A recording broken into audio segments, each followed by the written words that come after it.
आज आपण कटोरी चाट तयार करणार आहोत, तर चला रेसिपीला सुरुवात करूया। इथे मी 2 कप मोजून मैदा घेतलेला आहे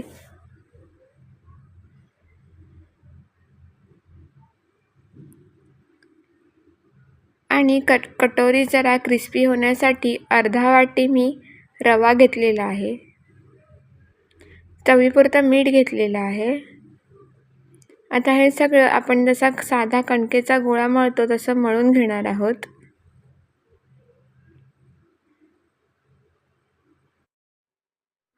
याला तेल लावून 2 मिनिटं बाजूला ठेवणार आहोत आपण। त्याच्यानंतर आपण कटोरी बनवायला घेऊया। त्याच्यासाठी मी इथे तेल तापत ठेवलं आहे कढईमध्ये। इथे मी गोळा घेतला आहे मैद्याचा आणि आता आपण याची लाटी करून घेऊया।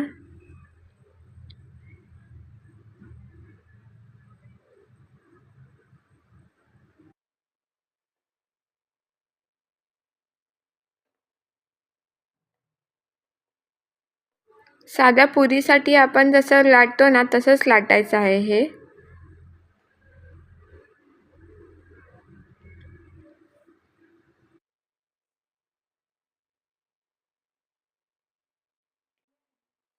त्यानंतर इथे एक पेला घ्यायचा आहे किंवा तुमच्याकडे जर वाटी असेल तर तुम्ही वाटीसुद्धा घेऊ शकता।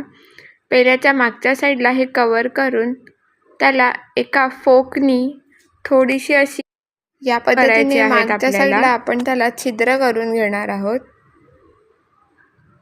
जास्त नाही, अगदी थोडी थोडीच त्याला छिद्र करायची या पद्धतीने।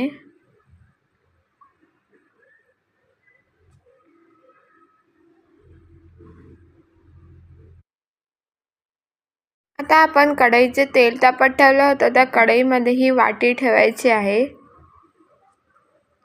जसं जसं ते तळत जातं तशी तशी ती पुरी मागून आपोआप सुटत जाते।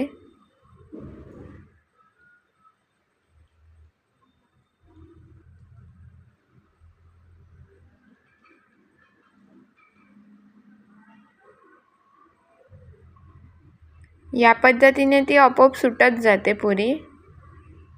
या पद्धतीने आपण सगळ्या कटोऱ्या तयार करून घेऊया।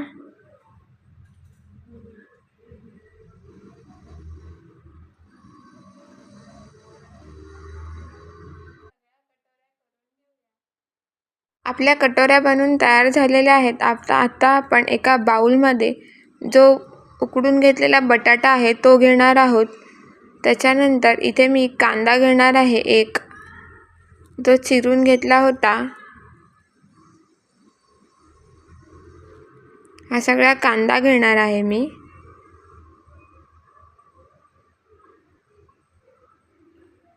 त्याच्यानंतर आपण इथे जे मसाले घेतले होते ते सगळे घालायचे आहेत आपल्याला।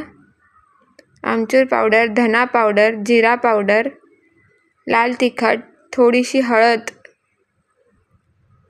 हे सगळे मसाले घातले आहेत मी। काळी मिरी पावडर सुद्धा घेतली आहे। हे सगळे मसाले मी एक एक चमचाच घेतले आहे। आता हे मिश्रण सगळं एकत्र करून थोडीशी कोथिंबीर घालूया त्याच्यावरून। आता आपण सगळं मिश्रण या पुऱ्यांमध्ये भरून घेऊया। थोडीशी पुदिना चटणी घातली आहे वरतून।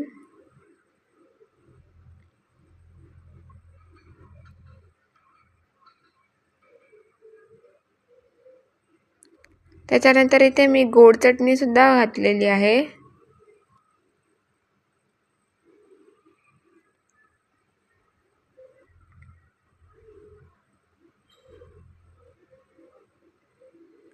इथे दही घालणार आहे मी आता। 2 चमचे दही घातलंय मी।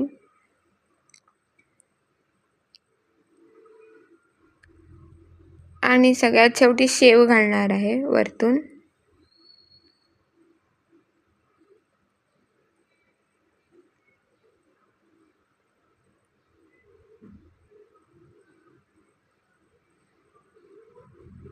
आणि कोथिंबीर।